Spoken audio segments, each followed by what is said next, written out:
Taal, Batangas. Timbog ang isang lalaki noong Miyerkules matapos masamsaman ng illegal na droga at baril sa isinagawang search warrant ng mga otoridad sa barangay Apakay ng bayang ito. Ayon sa ulat ng Taal Municipal Police Station, nadakip ng mga pulis sa pamumuno ni Police Major Charlie Reyes, officer in charge, ang kinaroroonan ng suspect na si alias Jeffrey bandang alas 6:20 ng umaga batay sa provision ng search warrant para sa paglabag sa Republic Act 10591 o ang Comprehensive Firearms and Ammunition Regulation Act.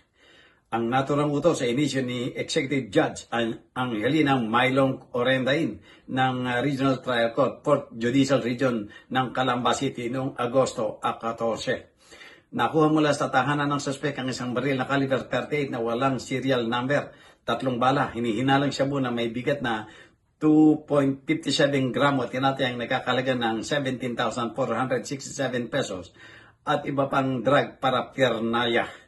Ang inventaryo ng mga ebidensya ay sinaksihan ng mga opisyal ng barangay na sina Kapitan Ricky Villanueva at Konsyal Celestino Maneja, pati na rin ang kinatawan ng media na si Lito Rendora at ang kapatid ng suspect.